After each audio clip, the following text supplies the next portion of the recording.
This week on Media Delta, Ghost in the Shell, a movie that can truly stand alone above the others.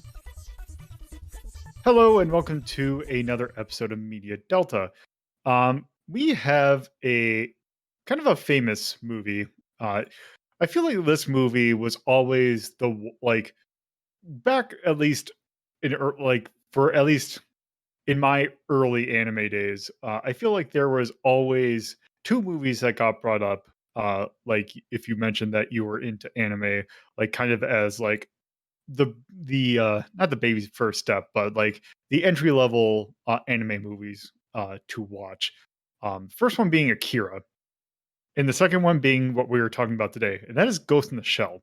But Ghost in the Shell, by as the entirety of Ghost in the Shell is far more than just a movie.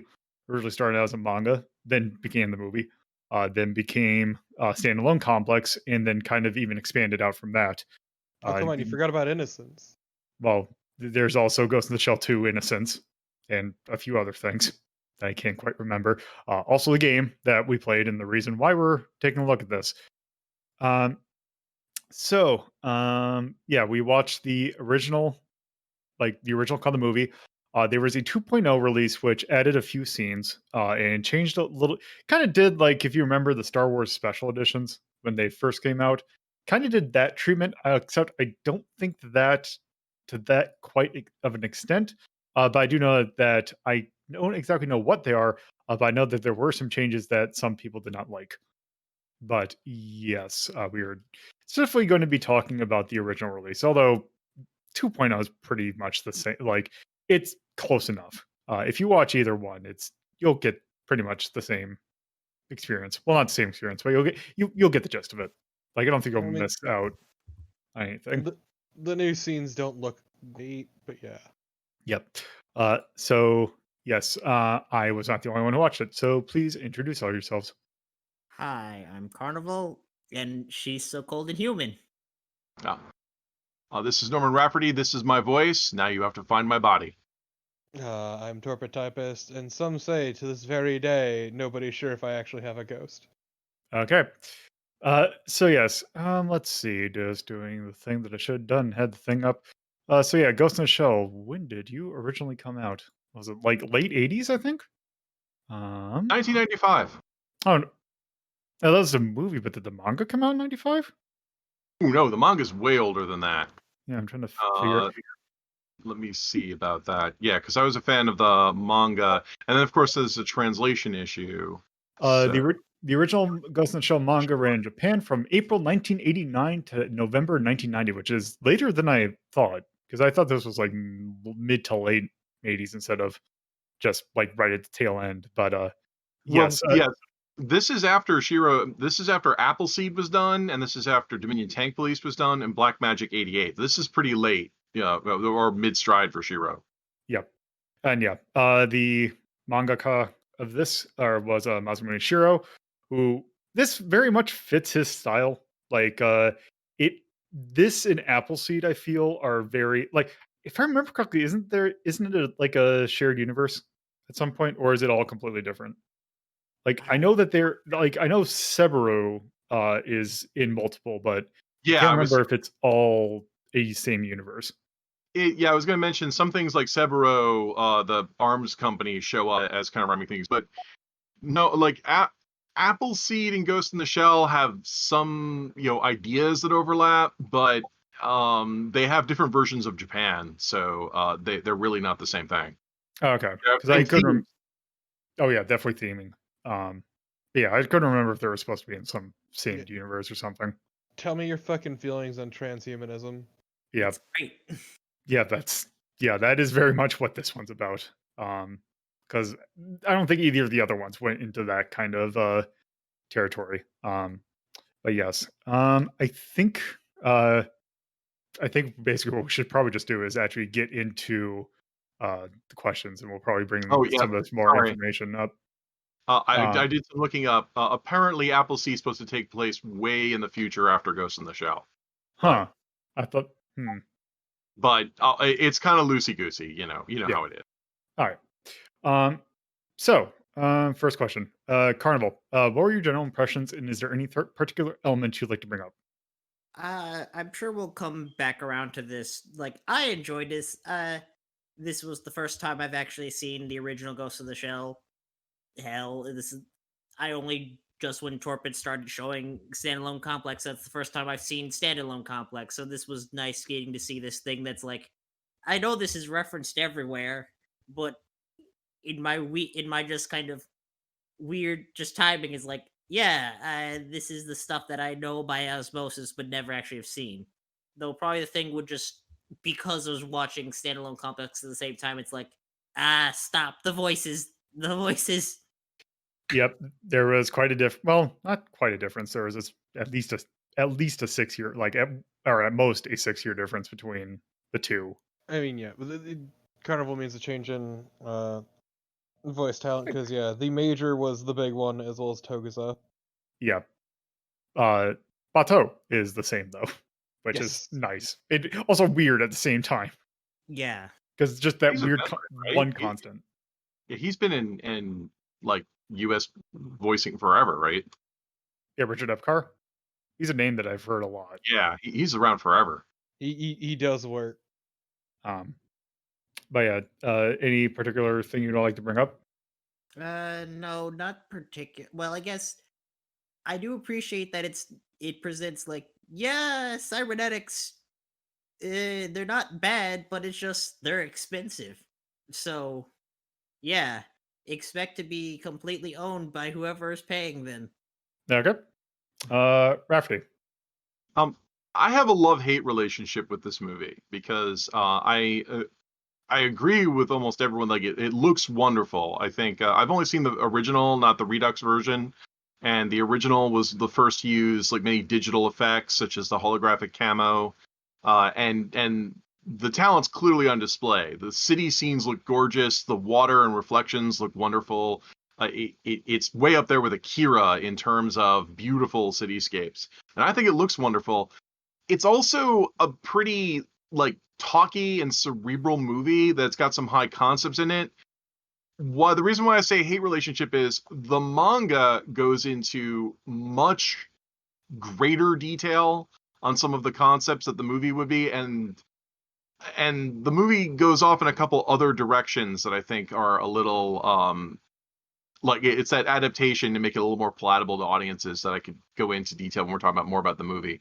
So I agree that it's a great movie and I think people should see it, but the manga is just so much better, and I would be more irritated if Standalone Complex hadn't come out. Standalone Complex is a foil to this and put all manga stuff. So yeah, I have a complicated relationship. Yep. And one that is very easily explainable because, as mentioned, Masamune Shirow was the main director or the main director behind the manga, or I guess, Like the since creator of the manga. yeah, Some might creator of the say. manga. Yes. Um, but yeah, the movie itself was directed by one Mamoru Oshii, which I am a huge fan of his works. One of his like talky cerebral is basically his shtick. Because we've actually talked about one of his other things that he's kind of a big like the big brain. Yeah, one of the big brains behind, and that was Pat Laborde. He is one of the people behind Headgear. So he was heavily involved in that, but also he is involved in another, probably one of my favorite anime movies of all time, which was Jinro the Wolf Brigade. He is the mastermind of the Kerberos saga, which is very much a oh look at this cool mech thing. Oh wait, this entire movie is a drama about relationship between a cop and a terrorist, essentially. And fascism. Yes, and fascism, but the armor looks really cool. The armor looks really cool. The Jinro is Heavy machine gun go burr burr burr. Jinro is basically the post like that like Jinro and Gundam are the poster boy of that one meme that is basically the guy staring at like oh cool power armor and Fascism plot and evil. fascism is evil is just flying overhead. But yeah, that is kind of an example of Mamoru Oshii's work, and that is very much on show in this movie. It is very prevalent, and it is yes, a very much a talkie movie. It does the I will say though, the action movie or scenes in this movie are pretty good too, but they are very sparse. Super fucked up P9. Yeah. Yes. That Uh, those elements did make it in the movie. but Rafferty, I would say part of also the issue with how it's all pared down and all that is just a struggle of sort of adaptation and the medium they chose. Because like it's Look, hard to bring a lot of that into a movie without it just kind of being bogged down by it. I mean, a little bit, but yeah. Later when we're talking about deeper parts of the movie, I would agree with you, except I can also get segments out of standalone Complex that did the same thing in only 5 to 10 minutes. So, To because be fair, Standalone Complex had 2 cores for a single season to get through all that as well, whereas this is just an hour and 14. I, I could go into a deep dive on this, so I don't want But to yeah, eat up no, your no. time because I want to know how you felt about the movie. To be fair, it's still your turn, but yeah. Uh, yeah, I I'll want let I you want to go. hear how you felt about it. Yeah. So, Okay. yep. I really fucking like this movie. It's really good. It's really gorgeous. I think this to go into a few other things. I think the soundtrack is actually really fucking good and really unique. Oh yeah, I forgot soundtrack. Yes. Is absolutely amazing. I'm trying to remember who did the. Yeah, I believe it's it was IG. production IG. Yeah, IG has basically had their fingers in this fucking pie since day one. And they do good work. But Yes, I do. if we're talking strictly, like the animation's absolutely gorgeous. Character designs are very. Hmm? I do want to interrupt my question. So when you say the soundtrack is great, are you talking about the U.S. soundtrack or the Japanese soundtrack? Oh, there's a difference. The English soundtrack has U2. Okay, see, I've never actually heard. Huh. Yeah, I don't remember that in the cut that we had. Yeah, no. There was no U2 in the cut that we had. Oh, Huh. I Oh, yeah. watched it with VHS.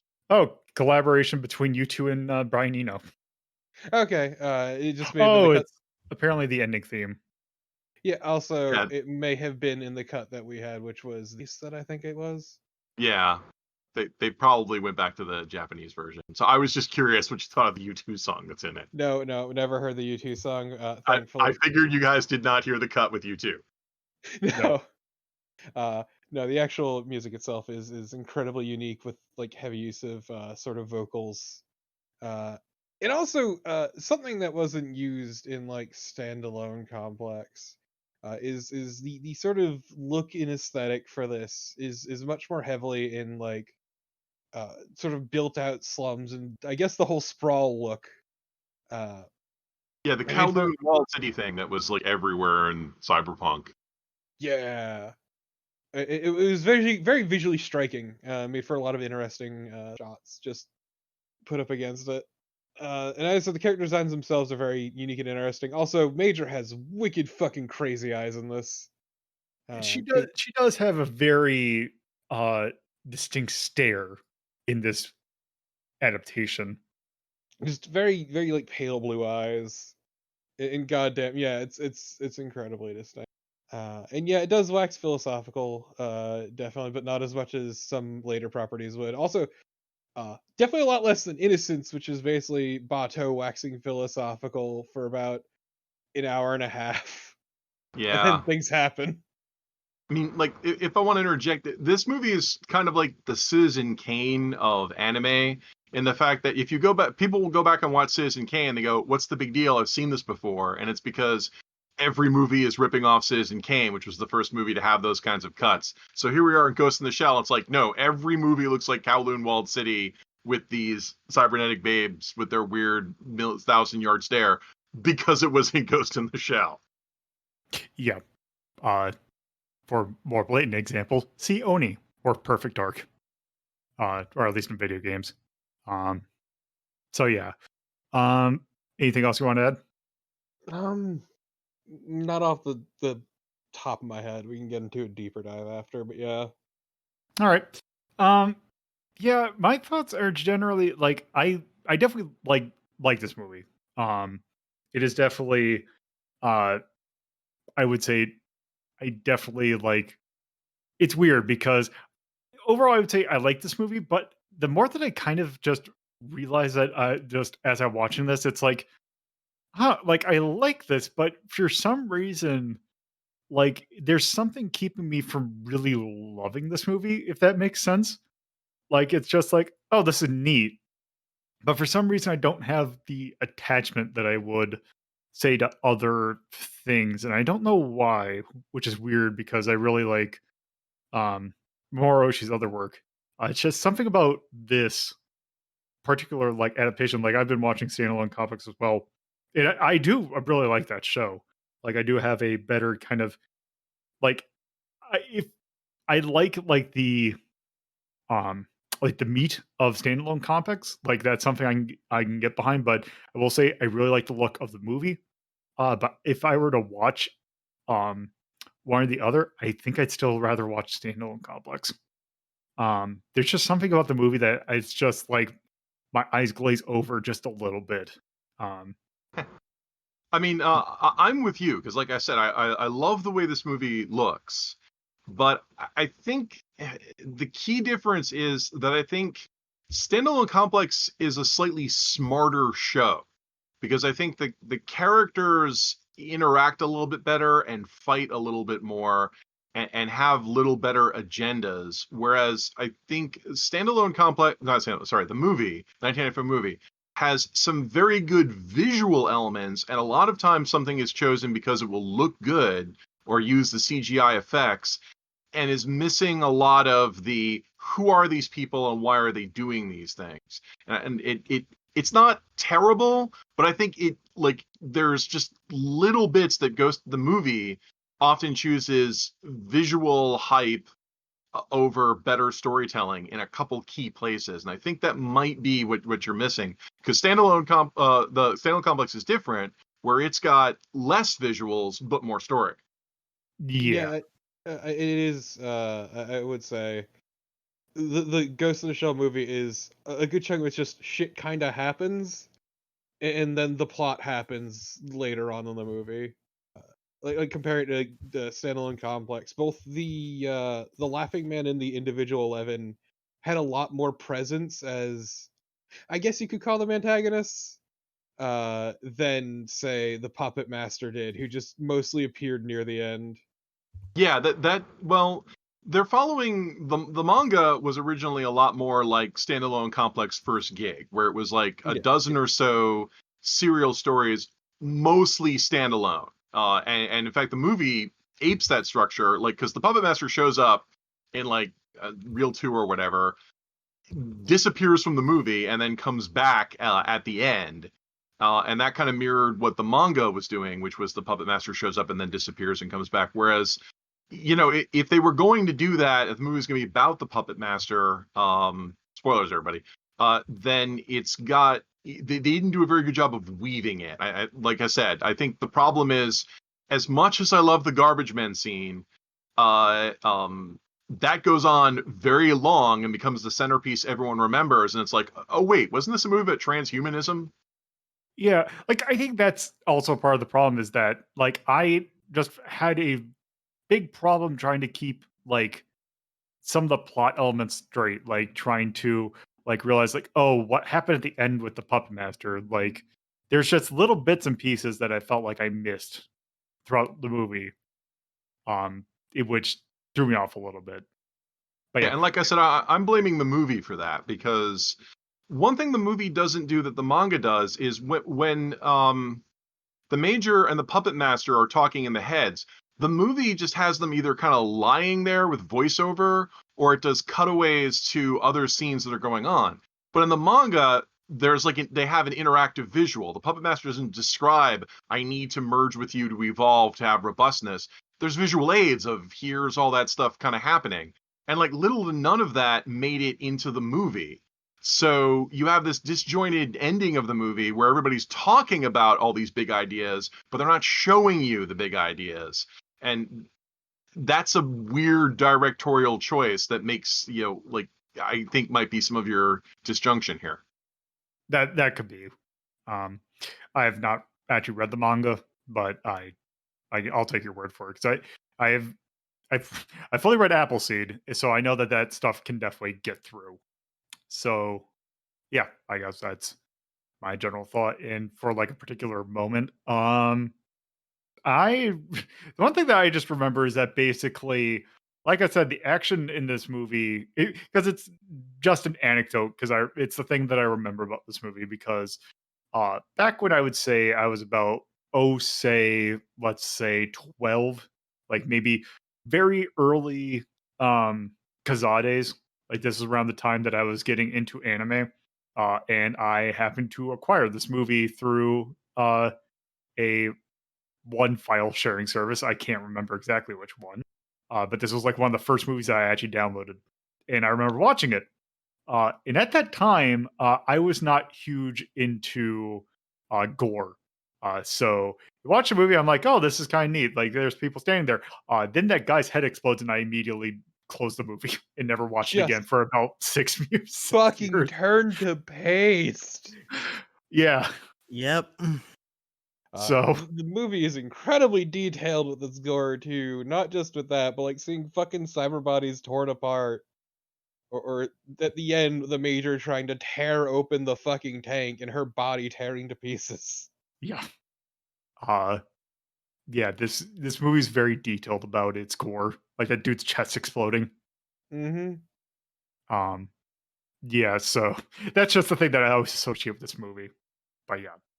Um, with that, let's move on to our next question, which is Dorpo. How do you feel about the setting and characters? As I said, the setting's really interesting. It's also nice having one of those settings that doesn't judge people for having full body prosthetics and the like. It's always appreciated because Cyberpunk can get weird and shitty about that stuff. But just in general, I think it's really interesting. Also, the idea of the ghost, which is basically a soul, but sort of. Uh, and also, all of this takes place in 2030. This is important to note. Can't wait. Yeah. I love my full body prosthetics. I need them. Give me. Uh, but the setting itself is interesting enough, though there's not as much emphasis on it per se. Most of it's mostly on the characters than anything. In Well, it isn't necessarily a bad thing. I do appreciate that. Say, standalone complex gets a lot deeper into that sort of thing. And once again, I've never read the manga personally, so I have no real opinion there. But I don't know. That said, as far as like characters go in the movie, the emphasis is mostly on three of them, which is the Major, Bato, and the Puppet Master. Everyone else is just kind of there to facilitate the plot, I guess you could say. Um, hmm? I was say yeah, that I could definitely like I think the only other like character that you see a lot of is that director. Was it Aramaki, I believe his name Oh is? yeah, Chief Aramaki. Yeah. You see it quite a bit of him. Like, Yeah, if you're like familiar with standalone complex, like Togasa appears, but he does not appear like that often. Like he is relevant for like a handful of scenes, but he's not as big as he was in standalone complex. Uh, actually, going back to setting really quick, there are some really terrifying existential bits that do come up. Like the I idea of a love. ghost hack, which is Yeah. essentially completely losing your sense of self. Like one man kind of losing it once he realizes all of his memories are completely fabricated and he doesn't know who he is. And it's like, Jesus Christ, that's fucking horrifying, actually. Yeah, like the scene that's like where you finally realize that is like because you mentioned that like there was a scene where basically it's these two garbage men who are basically like one of them's the guy who's been hacked is having a conversation with the other one. It's like yeah, I have like my wife is like cheating on me or something like that, and I can't exactly remember the full details. But yeah, like no one even let me see my kid. Like here's a picture of my kid, and you don't get to see a picture of the kid. But the other guy is just like completely like yeah, like not even looking. But then they show the picture in the when he's getting interrogated. It's just a picture of him. and you can't even realize it. Because he's Yep. been It's kind of hacked. horrifying. What was No, that? it's I said because he's been hacked. yeah, ghost Yeah. hack specifically, which is like essentially once again complete loss of self and just Yeah. completely rewritten. Yeah. And it's where the puppet master gets it. It gets their name from, because essentially they will ghost hack people and turn them into puppets. Because that's what the garbage man was doing. He was doing hacks along the route, Yeah, which that's is why he also would. great. So that's why he kept stopping to do all the card stuff or whatever. Yep. Which is also great when you realize that they essentially mention phone freaking at one point, which is like so beautifully of the time. It's Wireless. What's that? yeah. That is wireless, but phone freaking is a very like specific thing. Like to say how specific, I have no idea what that is. That's It because is it's before your time. yes. Because basically, if you remember hitting like a tone, and you hear the different notes, or like if you press different numbers, it'll make different sounds. And basically, it's using those sounds to like make it do specific things. Like give you free phone calling and that sort of thing. Like putting in the command codes to basically unlock higher modes. Which, yeah, by the time this movie came out in the 90s, that was not a thing anymore. Yep. Okay. Huh. Yeah. It was a very specific time and place. I'll take your word for it. It's a thing that sounds neat, but in effect was really mundane. Yeah, I know. The movie doesn't make that quite clear, because in the manga, the reason why he's going from place to place is so, in theory, because it's coming from different installations, that the hacking that he's doing can't easily be traced to one single, source. So it's supposed to elude detection that way, but that's not, the movie doesn't seem to make that clear to people. Well, I mean, Yeah. I picked that up. Well, I picked up on that. I just the phone freaking in of itself, that was a concept that is beyond me. I think that's just a translation gaffe. Yeah. But no, it's yeah, it's all that. But yeah, so the once again the main characters I'll say are just the major, who's essentially the main character, Bato, who's sort of a foil to the major actually, and I think it works pretty well. And the puppet master, who is I wouldn't quite say antagonist, but they are essentially the driving force in the plot. The in fucking antagonist is Section 6, essentially. Who, God, I forget what their official title is. Aren't they like they're not the FBI? Aren't they like the cops effectively? They're all cops. They're all different Yeah, sections of the police department. Well, yeah, but I meant like the okay, yeah, they're the CIA. That's what it is.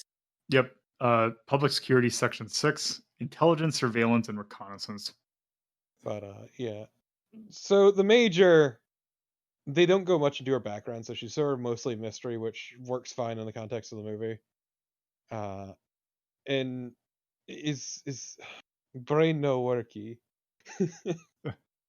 um so yeah, she's generally the sort of mystery, but she's incredibly skilled, incredibly competent. All of her subordinates respect her, even the chief respects the hell out of her. But she's also someone who seems almost bored with life in the movie, at least, to the point where like one of her hobbies is just diving in the river, just because there's the threat of not coming back up, because she has a fully prosthetic body. So those are incredibly dense and heavy and will just sink like a fucking rock. And she will die. Yes. But yeah. At least that's the vibe she gives off to me. Is just this sort of checked out. Right, Which and is I think you're right. Where she's supposed to serve as a foil to to Sabato, who is very demonstrative with his emotions. yeah. The major definitely feels very detached for much of it, which is part of why she honestly because really takes up the puppet master on his offer to give me a sec. Takes up the puppet master on his offer to become something new. It's just because it's once again something new and exciting and different, and a basically huge change and something completely unheard of. But just yeah, in general, she's incredibly skilled, but has this sort of ennui to her, I guess. Uh, and then Bato is a former ranger who was brought on to Section 9. I don't think they go heavily into that in this, but he's got sweet bottle cap eyes. It's fucking sick as hell. Yeah, they're pretty good. But Bato himself is incredibly like passionate man. He wears his emotions on his sleeve. Well, it's not necessarily always a good thing. He's just a really, I guess, fun and interesting character. He's got a lot of personality to him, which isn't to say the Major doesn't, but it's sort of like two different opposite ends of the spectrum, where she's really cool, and he's just very hot blooded. He has very much sidekick in a buddy buddy cop movie vibes going through him, Yeah, but is actually very competent. incredibly competent now. To the point where he brings the fucking big ass gun that punches the holes in the tank Yeah. because he knew the Major was in some deep shit. Yep. Bato's got your back. Bato's got your fucking back. If there's anyone who's loyal to the Major, it's fucking Bato. Hmm. Like everyone respects the hell out of her, but he is 100% in lockstep with her, even when she does the crazier shit like merge with a fucking AI. Or try and rip open the hatches of a tank. Yeah, essentially tearing her body to pieces in the process. Well, it's funny to me. You're illustrating one of the issues I have with the movie, which is when you say the three main characters are the Major, Bato, and the Puppet Master, because it illustrates one of the failures of the movie is what happened to Tetsuo. Remember him? Nope. That's the okay, well, first of all, it's a little confusing because he has dark hair in the movie for some reason, but he's blonde in Standalone Complex like Do he you is mean in the manga. Togusa? Togusa, my bad. I don't know what I said Oh, Tetsuo. okay. Yeah, Yeah. Tokusa. My brain's not working. Kaneda. Togusa. Sorry. I don't know why I said that. I apologize to Togusa. But yeah, Look, like we mentioned the Akira comparisons earlier. It's fine. yeah, I don't. Well, I'm also yeah. Well, so Togusa just disappears. It's weird because the movie builds up Togusa as a as in he's the rookie. Also, he's been put on the team because he doesn't have any cybernetic implants. Because we need to make sure that our team doesn't have any weaknesses built into it. Yeah, he's fully human except for some brain implants, and they even mentioned that, and then it amounts to nothing. Right, which first of all is confusing, saying, well, he's fully human except for the brain implants that allow his entire brain to be ghost hacked, a phenomenon that we know already exists. So he doesn't really strengthen the team. And then, like I said, he's introduced as like he's going to be the rookie cop, maybe as a foil to our two jaded partners who are obviously experienced, because Bato and the Major have seen some shit. Also, the But other idea is that the reason they brought him on is because he was actually like an actual proper cop, unlike these two who come from a military background. right, but he disappears from the movie. Yeah, he just stops mattering once the Puppet Master comes into play. Right, which is a shame because he has got a bigger role in the manga. And the thing that really just bothers me is that they felt like they had to change his hair color for the movie. Like I'm always wondering like what the design decision. Did they think he didn't look Japanese enough or something? Yeah, I think they're going for more sort of, I guess, down to earth coloring for them, for whatever that amounts to.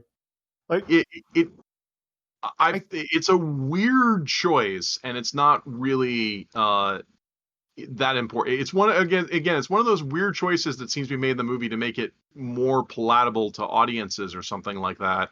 That doesn't help the movie.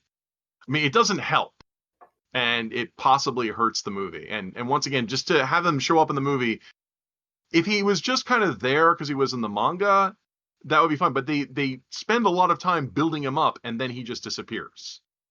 Yep. Well, yeah. I was wondering if potentially the color, like the hair color things, was like if for some reason the only reference they had was like the black and white pictures from the manga, and like See, did not have any color.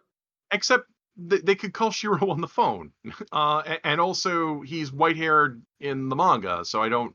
I mean, they didn't make that mistake with Bato. Also, would they not have I had suppose. cover art to work off of, or various?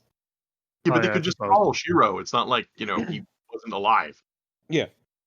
No, That's true. I think this is strictly making it more palatable, but yeah, it's really weird because they build Togusa up a lot, and he definitely plays a decent part early on, such as firing the tracker, which gets referenced in Standalone Complex actually.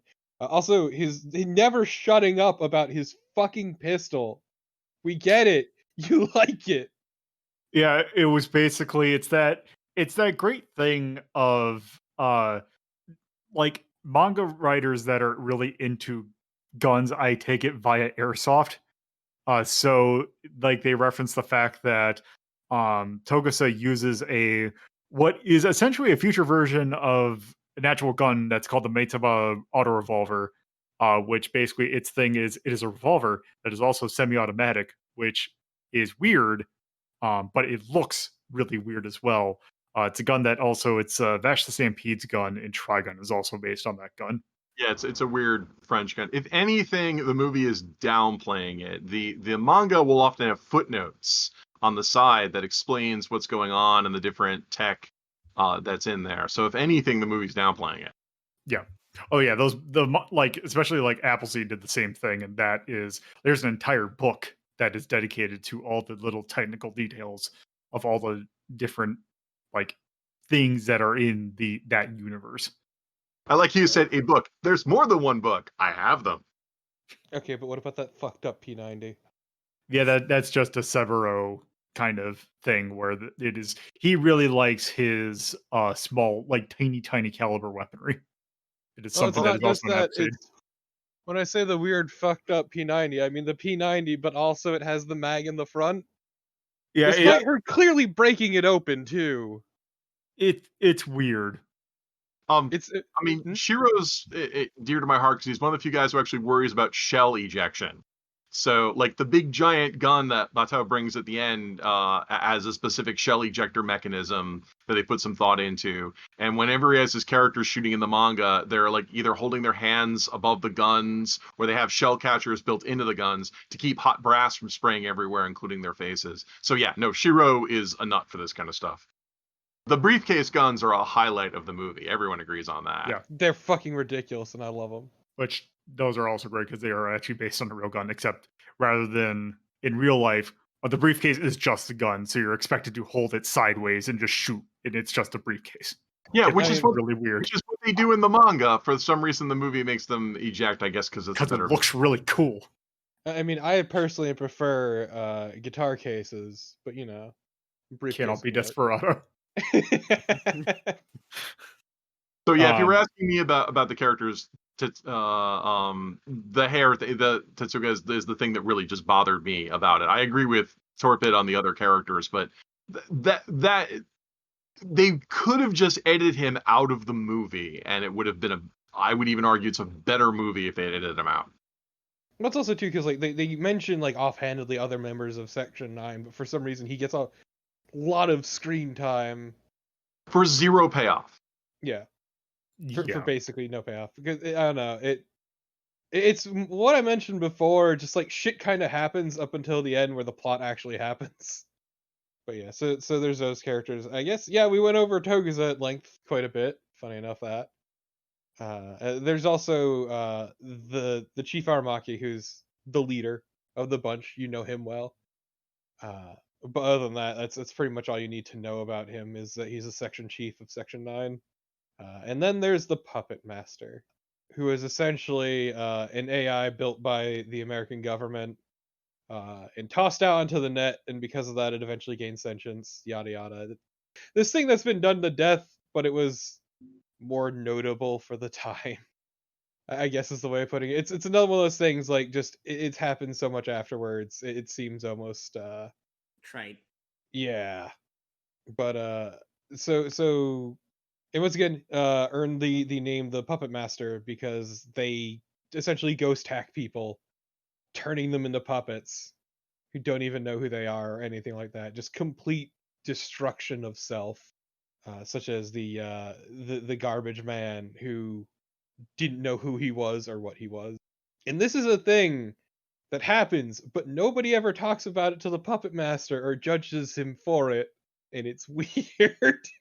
To be fair, it didn't seem like they had a lot of time to do that said judging. Yeah, because essentially what happens to the Puppet Master is they found out about the Major on the net, and wanted to get in contact with her, so they implanted themselves in a fully prosthetic body just so they could make contact, and then they were caught by Section 6. Actually, no, I think they were caught by Section 9 on purpose, and then Section 6 decided to try and come in and muck everything up. Well, who wouldn't want an AI that can ghost hack people on the fly? Yeah. Because it's implied that the puppet master, even though it's self-aware, it was being coerced by the American government to do those things, and so in a moment of lack of supervision, um, now this always bugs me because like this is software. Software doesn't move. Software is copied. So the puppet master they're running into should more properly be called a copy. It's made clear in the manga that the puppet master doesn't just want to duplicate itself over and over again because it's worried that, like a computer virus, if it's not polymorphic enough, it can be defeated or deleted. That's why it wants to merge with the major, so it could be something no one has ever seen before. It does mention that at length, actually, in during the end, which is basically because the Puppet Master's entire goal is essentially reproduction. It But not doesn't want to just die. yeah, it doesn't want to die. It wants a legacy, but also it's reproduction essentially. A big part of uh, animal's life cycle essentially, and not just copying itself. Because, as was said before, if it just keeps copying itself, a virus can wipe out everything. So it just wanted to become something new and incredibly unique. And that's why it approached the Major, because it knew the Major was basically of a similar mind and would be open to it anyway. You're jaded, emotionless, and treat everybody like puppets. We should get together. Exactly. And then they do. But the movie never actually gets into the real ramifications of that. That's what Innocence is for. No, actually. Innocence is about Bato and his depression. Yeah, that's a summary of the whole problem with all of this. It's not even addressed that much in the manga either. It's kind of like people talk about this movie as being a big, it's a narration on transhumanism, except it's not, because it just kind of ends and no one cares. Nothing is revealed to be that transformative, and then they stop talking about it. Yeah, it's a lead up to transhumanism, but it actually never really explores it that much. Even the full body prosthetics thing, it never really explores that much, and all that. Though also it's never judgy about it, which once again is nice. But just in general, it doesn't explore those themes as much as it could. And then Innocence goes off in a completely different direction of Bato's depression, and also fucking human trafficking. But yeah, so in general, those are like the big movers and shakers of the movie. I think that's really all I have to say. Okay. Rafferty.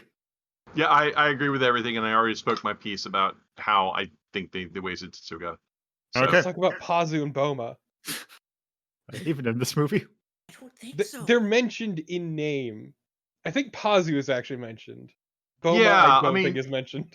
but Pazu's like secondary. Like I said, if we're going to concede that there's only so much time they have in the movie, I would rather they delete characters and focus on Puppet Master, the Major, and Bato than put more people in. Oh, I was more joking because Pazu and Boma never get screen time, basically. Even in the show, they don't. And they'd have bad voice acting anyway. Yeah, exactly. It's fine. Okay. I kind of can't really say anything more about the characters and stuff because we kind of already said that in the earlier. Just because it's like, yeah, it's they hit pared down, but it's kind of like their choices of what to pare down kind of like left things and just didn't get a chance to actually explore as much as I would have liked. That standalone complex does better. Because once again, in total, it has 4 fucking cores to work with. Yeah. Okay. Yeah, I guess I just pretty much agree with everyone else. Like, they basically said their pieces. Like, basically we've kind of gone really into it. So, Carnival, and I know this has been brought up before. How do you like the voice acting in this movie? It's not bad. It's just my problem is I think the standalone complex voices are better, but that's also a result of like the time that's happened between the original movie's dub and standalone complex was means that there's probably a change in philosophy, for lack of a better word, about voice direction. Like, and part of it might have been just kind of the pace, because Bato, who was in both standalone complex and this movie, his dialogue feels very rushed because they're probably trying to do the whole keep up with the mouth flaps kind of thing. That in standalone complex you don't have that kind of same rushing to the dialogue. That's about my biggest thing to mention. Okay. Rafferty. Like most people are going to say, yeah. I mean, Bato's voice actor in the English version is great. I don't know if it's a casting decision, but they really needed to do something with like the end of the movie, having all this talking and everyone's delivering it they've got that problem that I see in a lot of dramas where smart, if you want to sound smart, you should say everything in a determined monotone where everything is serious and earnest all the time.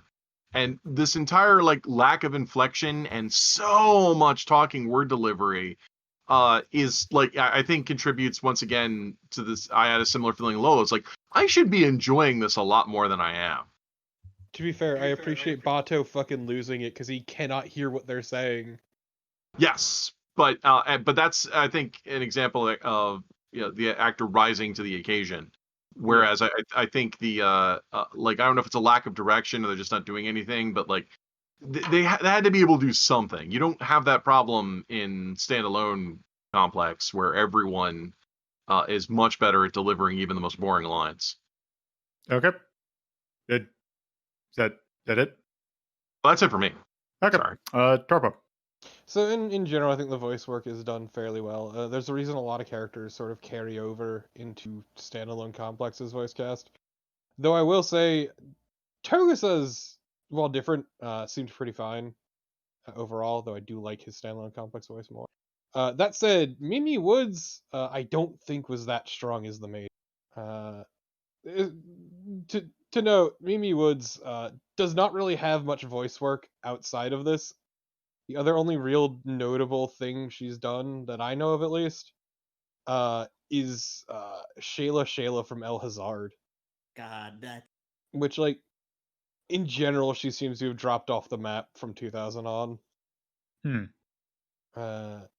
But yeah, and I feel like, because with Salon Complex, they bring on instead Mary Elizabeth McGlynn, who does an absolutely fucking fantastic job as the Major. It also is definitely a lot more emotive than Mimi's performances.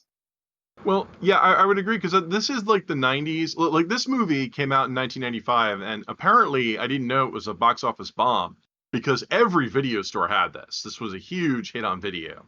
And I think, oh, go ahead. As I say, yeah, it had a budget of 10 million and made back 43. Which is still pretty good, but well, sorry, which is pretty good overall with the video sales. This is that moment I think when that transition. This is just before anime becomes very mainstream, especially when DVDs come out, and so instead of a lot of the man, I'm trying to think of some of the lower rent studios like Studio AD and that kind of like just some of the lower rent studios of the 80s and the 90s grabbing some random guys from down the hall to voice all this stuff or Screen Actors Guild people under pseudonyms.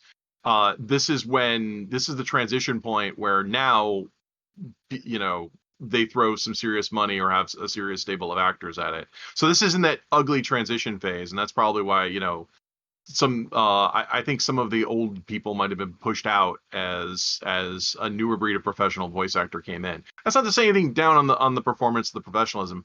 I think this is just like that kind of transition where you go back to 90s and 80s anime and the voice acting is not nearly as good as this, and then you get to Cowboy Bebop and other stuff later. Yeah. Also, to go on your point of this being a box office bomb, its opening weekend, according to INV, February 4th, 1996, it made $2,736. Jesus. Gross USA was $515,905 with a budget of 600 million yen. So it does not list what it made in Japan, but I would imagine it was much more than that. Yeah, so a Also, real cult classic. I also wonder, just as a point, because I just looked at the box offer or the box cover again, and I'm just wondering how many sales of this movie were dedicated solely to that box art. People Which love machines. love machines, especially ones that are not wearing clothes. Hell yeah, titty! It took me a while to like. I remember picking it up, like the box up at the movie, just to kind of take a look at it, and then it was one of those things you look at something for like 10 seconds and you realize, oh, okay. And I did not realize that she was in fact not wearing anything. Yeah, No, it's great because there's different kinds of titty. You got Yes. you got your normal titty with nip exposed, but there's also titty without nip exposed because the weird skin tight optical camo suit. yeah, but that's a classic, iconic cover, and also surprisingly tame for a Shiro picture. Yeah. Yeah, I was gonna say I've yeah, seen the manga had much worse. just a complete lack of fucking. What the hell? Yeah, in the movie that did definitely not the manga. Oh yeah, no, I meant the movie. Yeah, there's Yeah. fucking in the manga. Oh boy, there's so much fucking that he's even been on record like, wow, this one scene was completely unnecessary. Yeah. Yeah. Um. So yeah. Yeah, that's my opinion on the voice. So, Yeah. good. See, I'm glad you brought that up because they make fun of that in Standalone Complex. That one scene, it's hilarious. They keep referencing the falling out of the window scene actually, because it's Yeah, so fucking iconic. it really is. Her really weird slow fall. So, what did you think of the voice acting, Lolo? It was good. Yeah, I can definitely see where it's like, oh, the people in this are actually, not to besmirch anyone who had voice acted in anime before, but there is definitely a level of competence in this that is much higher than most other anime at that point. Unless you're talking about things that like got, like things like Transformers, which got like actual voice actors in, like actual Well, big names. that was like kids' entertainment. Like Yeah, still in the '90s, you could accidentally find anime in the children's section because it was a cartoon, and they were getting like just anybody to dub these things. Like I said, a lot of them we don't even know because they were doing under pseudos or were employees. So Uh, yeah, this was like I think Ghost in the Shell was such a big hit with like the Suncoasts of the world that it was time they started throwing real money at this. Also, I'm just reminded after of a time that I went to an arcade. In one of the prizes they had on a wall was a fucking DVD of Blue Gender. Yeah, right. or just I remember hearing a story of someone whose daycare they would play Bubblegum Crisis. And What? Oh wow, that's Amazing. something else to unpack. You know what? Yeah, it's pretty terrible. That's Someone who loves Bubblegum Crisis, that's fucking ridiculous. I know yeah. also completely different thing, but I do remember there's always also the thing of like, oh hey, it's Easter, let's watch Watership Down. It's about bunnies, right? You know some weird people. Oh I no, that was a Oh, thing that happened on that TV. yeah, Yeah. that has been a thing that's been well documented.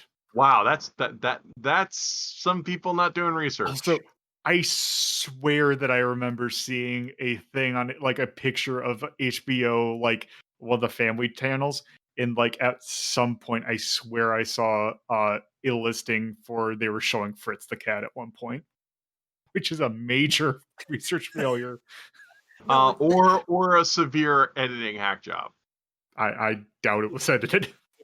if they Uh, edited, they would have never put it in the first place. Because I'll, uh, I'll I'll, also I'll- clarify for those who don't know what Blue Gender is. It's a very heavy, very fucked up anime with a very strong green message that's kind of ass backwards.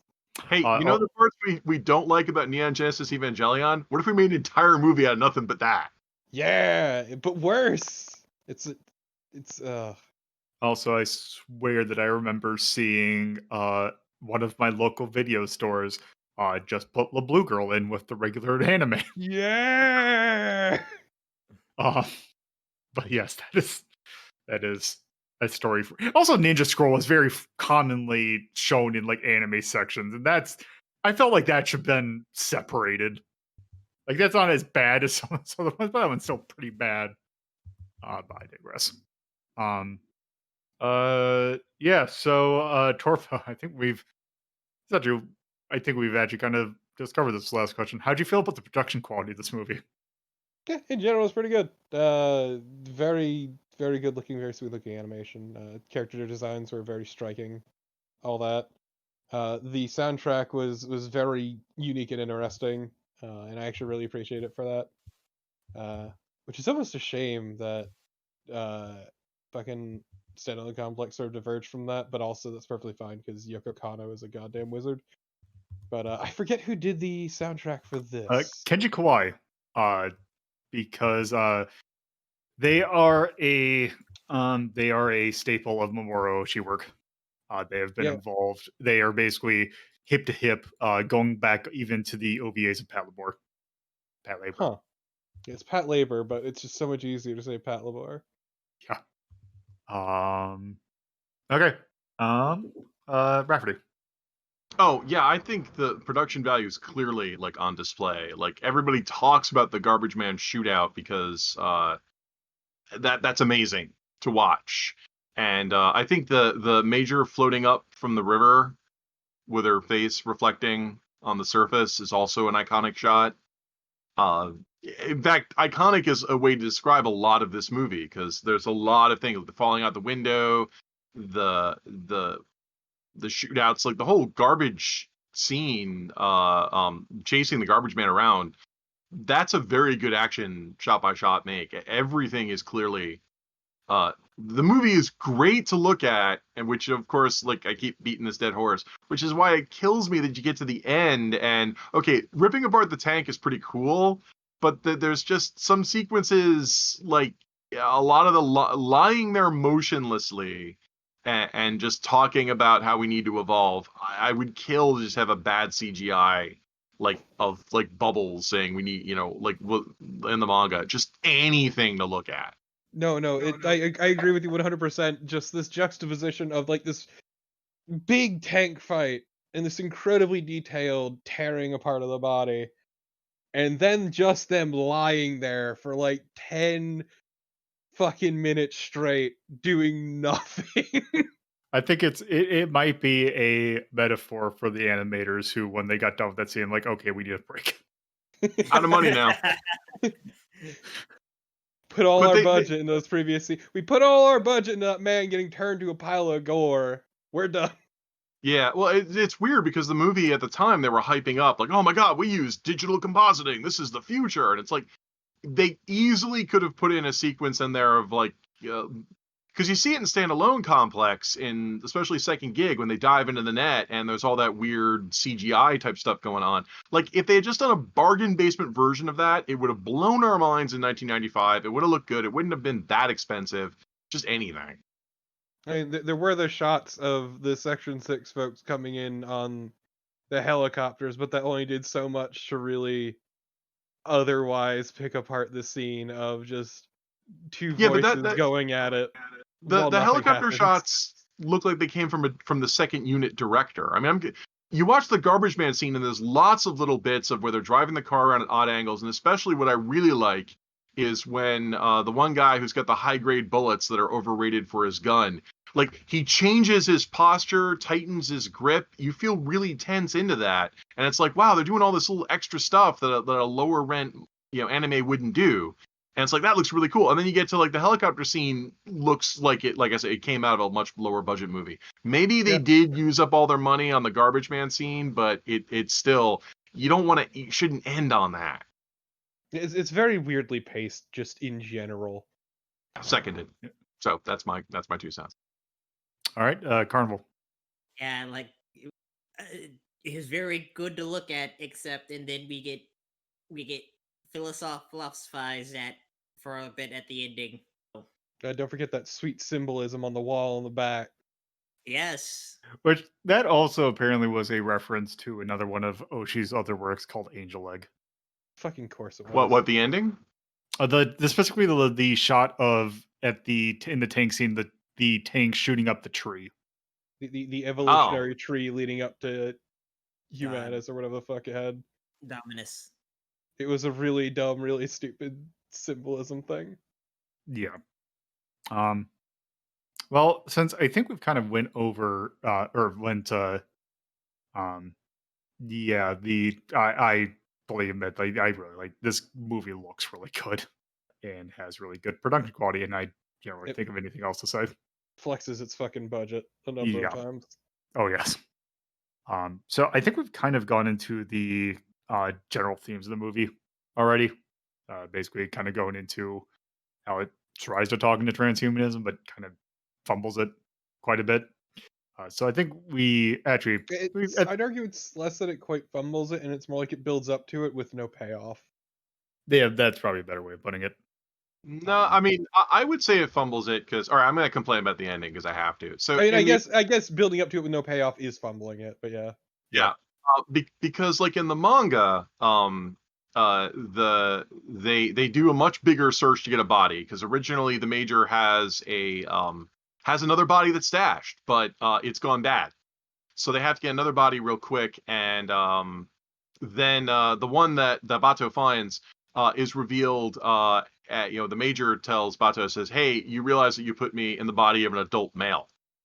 And Bato gets upset, but the major, being the major and so dead to the world as Torpid mentioned, like just no sells it. But in that way, it's kind of a metaphor of, well, the major's literally transformed from woman to man. And I don't know, did they just decide like in the 90s that would just blow people's minds, so they had to put her in the body of a little girl instead? I don't know.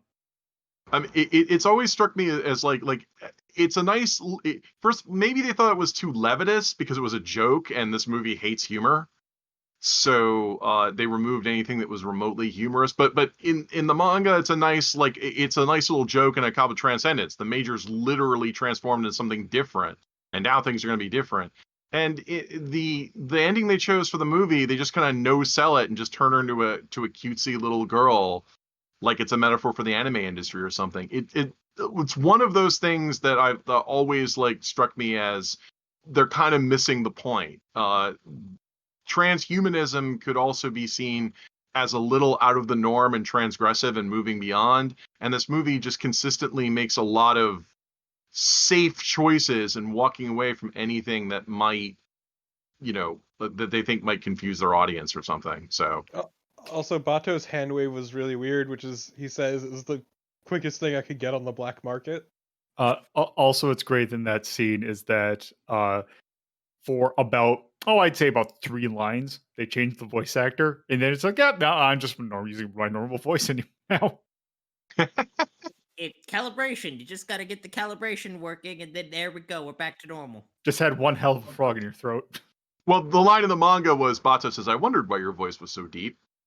But yeah, it's just one of those choices. I guess I might say that I don't think the director quite got it. I think they were so in love with the visuals of Kowloon Walled City and the giant tank and that kind of stuff getting ripped up that I don't think they quite got what a transhuman movie might actually be about.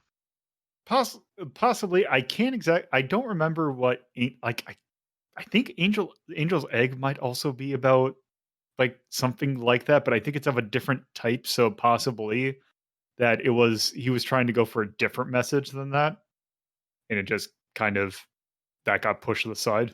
Uh, Yeah, I would honestly I'm just say putting on the list of things that bug me. I'd honestly say it was probably more of a just like a choice of just less not getting it, more of like I would say the whole kind of not taking the joke, taking the like, oh crap, this is the only body we could find joke, and more of just that was I would say lean towards the thing of like not making the ending humor, kind of like having a joke out of it would be something I would lean towards a why that choice was made on. Yeah. Um. So. Uh. Yeah. Yeah. I guess with that, I think we've kind of gone over this movie quite a bit. With that, I think it is time to actually rank this thing. So if this is your first time, we will be using our normal 1 to 21 scale, with 1 being considered absolute mastercraft, and very little things can be done to kind of improve it, to 21, which is basically complete garbage. Not even fun, ironically. Just don't even bother touching it, I guess. Carnival, what would you rank this? So I'm looking at the listing, and I'd have to say, it's like I very much enjoyed this movie, but I feel like I'd probably between a 5 to 7 range. Probably gonna. Okay. Rafferty. Wow, you were more harsh than I would have been. Yeah, Um, what? Yeah, maybe. well, I mean, I can agree that there's lots of little bits about it that bug me. Like it's standalone complex and first and second gig exist, and I just think they're just way better than this. Um, and the bits I've complained about, but I have to admit, like the movie just looks amazing in its original cut. It stands up today in 1995, and it's got that Citizen Kane quality I mentioned, where everybody's ripping it off. So I'll if it loses some of its luster, it's because The Matrix came out. Oh god, Um, fuck the Matrix. Ugh. I've never seen The Matrix so all the way through either. So It has not aged gracefully. right. So I would put this movie around a 3 or a 4. I mean, I would have put it like I love Shiro, and I would have put it as 1. But I think the fact that it's the lackluster ending and the fact that I don't agree with a lot of their choices. This movie could have been smarter. It could have been funnier. It could have been both. The pacing could have been better. So I would put it at 3 or 4. If you held a gun to my head, I'd say 3. Okay. Torpo. Yeah, it's funny. Whenever going into these, even things I like, I always never expect us to rip into it quite as much as we end up doing. It we we've had this thing of and I think it's also because there are things that come after this that we kind of enjoy more, that kind of makes the original thing that we're talking about pale in comparison. Uh, but that's in a relative sense. In an absolute sense, I still think it's the thing of absolute versus relative. Like we're ripping into it relative to standalone complex. But I think as overall, if you look at like the time span of everything, I still think that we feel like it is still higher. Like I think because a lot of it I feel like is just could have been better, like in a sense of something that would knock it down from like a 4 to a 5. Like not something that's like, oh, this is outright bad. This just could be better. yeah, now that I'm thinking about it, I'm probably judging against standalone complex a bit too much. So yeah, I'd say a 5. I'm ripping into it because of the manga, and Yeah. well, Appleseed and Black Magic 88 also came before this. So I was gonna say actually, part of it too is it's very hard to convey how fun something is while doing like an in-depth analysis. Because this movie's a lot of fucking fun, despite its flaws. But in part because of its strengths. It's a really fun movie and really enjoyable, and I would honestly say a 3 at the very least. Okay. Um. So yeah. Looks like we're in the 3 to 5, or like the 3 to 5 range. Um. So I mean, if you split that, I mean, you put it like my thoughts is that I was thinking of putting it roughly in that range. Because like I would Like watch this over East. Yeah, yeah, yeah. You're right. You're I right. I I feel like because I'm looking at this like especially like comparing it to Merry Christmas, Mr. Lawrence. Okay, that was kind of a thing of like, yes, I would definitely watch this y- over yeah, Merry Christmas, Mr. Lawrence, because that's a depressing war film. yeah, like it's the thing of like it's like 3 to 4. Yeah, I do feel 3 to 4. I Also, to be fair, East might be rated a little highly, but that's neither here nor there. Yeah, that could be. I feel like that's a should be an But asterisk right there. The I, thing mm, that I was saying, like, I was more like comparing it to Dirty Pair Project Eden, I'd watch and Dirty. like I I kind of feel like that. Like, if you like, if someone asked me if um like if they should watch Dirty Pair or Ghost in the Shell, I could honestly I'd have to think about that. 'Cause that would be a question of that is more going on the taste rather than one being just better than the other. Yeah, you're right though. That's definitely an argument of more something a bit more upbeat and fun, more upbeat and like lighthearted, more morose Yeah, film. because this is an action movie, but it is not a, like it's not like, say, Die Hard, for example. but yeah, it's a good fun movie. But also, I would rather watch Pat Labor. Pat Labor. I mean, Yeah. I think they're different sides of the coin. Like, because Dirty Pair is just gonzo silly, but doesn't let up, and is always like fun to look at, but is also like very silly. Yeah. Whereas this movie is not. Yeah, in that sense, I would say if you put Ghost in the Shell and Pat Labor next to each other, I would say Pat Labor almost any time. Uh, I would say almost pretty much anything Pat Labor Pat over Labor this OVA movie. is so fucking good. I OVA don't is good. know. I love Pat Labor, but it's kind of like I think Pat Labor, you have to buy into the sci-fi working class thing that's going on there. Ghost in the Shell, you could enjoy certain scenes of it, but because like I said, they're iconic scenes. It's just that there'll also be stretches that you want to fast forward over. Yeah. Uh, yeah, but I still say that this is probably I would say 3 is the ceiling for this. Sure. Um, I kind of feel like this should be a 3. Yeah, no arguments there. So I think that puts us all in agreement. Yeah, Okay. So this gets a it's a 3. good movie. But yeah, it's the funny. It's like, yeah, it's a bunch of stuff we can find wrong with it. Oh yeah, it's just really good by design, though. It's way better in widescreen with Dolby Sound. I'll tell you that. Yeah, as I said, I was playing a Blu-ray version, so that's what we got. Mamoru Oshii, It's director. just it's always like hard to convey how enjoyable a thing is when you're doing like this complex narrative breakdown. Oh, There's just a watch it reason- back to back with the live action American remake. No! We don't speak of that. The mind of a Japanese woman in the body of an American woman. The remake is so terrible. Okay, that's there. We finally have a thing to use the cyberpunk tech. My God, the Arise movies are better than that. And the Arise movies aren't particularly good. Okay, Yeah. definitely put gore plus for that. Also, I'm gonna force you fuckers to watch Innocence and understand pain. Also, I'm gonna put H as well for the there is nudity, but there is not sex. I'll just put it like that. Yeah. Well, this is definitely for mature audiences. I think that might be like comparing this to say Bubblegum Crisis, which a lot of you brought up. It's like Bubblegum Crisis is a lot more fluffy, and let's face it, Bubblegum Crisis has fan service. This Yeah. movie does not have a lot of fan service. No, it does not. Like even like that first bit is just her being built in. There is a lot of scenes of her like just. It is like if it were anything else, it would be ogling, but it is making of a cyborg. With that, let's see. Is there anything you want to call out in regards to music, charm, cinematography, storytelling, action, and art? Oh God, fucking art, music, and action are all Yeah. fucking incredible. Yeah, I think Yeah. all of us were impressed by those. Yeah, definitely. Cinematography. I think battles What's from there between like art and cinematography? art is visual. Like art is aesthetic.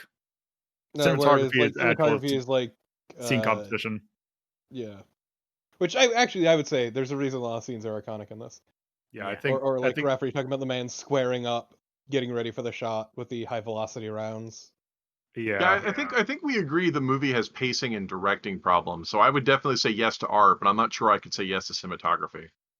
No, let's just give it art. Yeah. Charm is a weird one for this one. I wouldn't really call it charm. I just say it just looks really cool. Yeah, I'm not sure about where to say. Do you have like a milestone icon or something like that? Yeah, I do. Because this is the Yeah. movie everyone's ripping off. Yeah.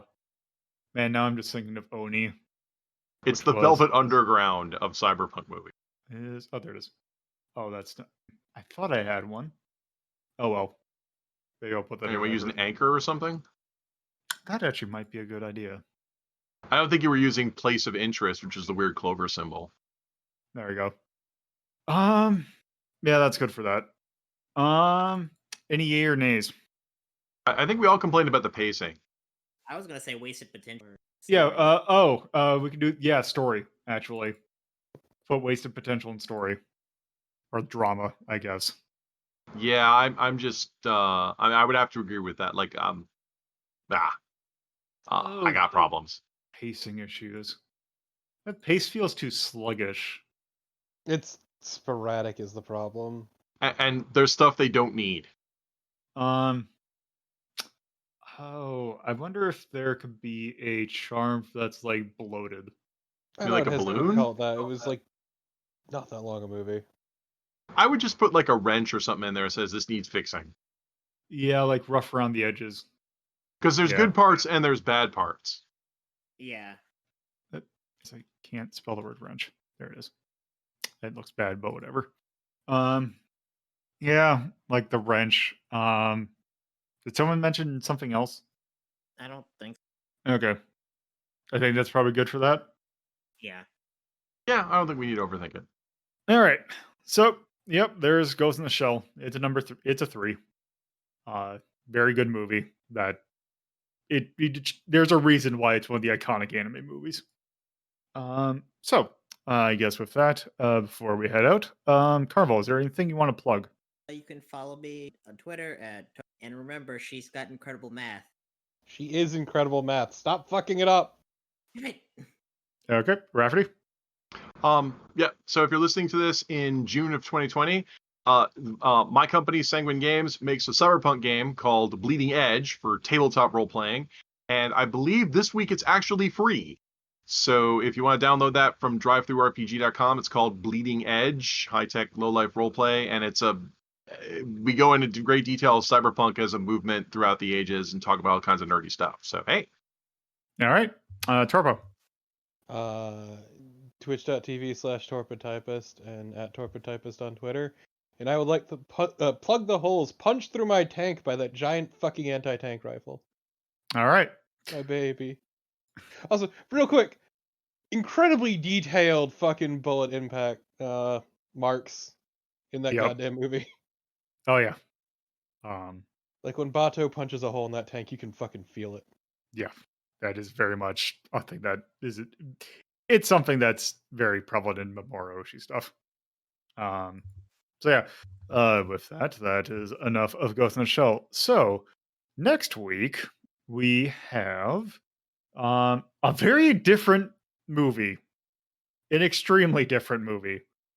Um, we're talking about The Road to El Dorado, which is about as opposite of a movie of this you can get. Not to say that it's bad. Very much not. But definitely don't want to say that. But it's about as totally different as you can possibly get. So yeah, with that, thank you all for listening.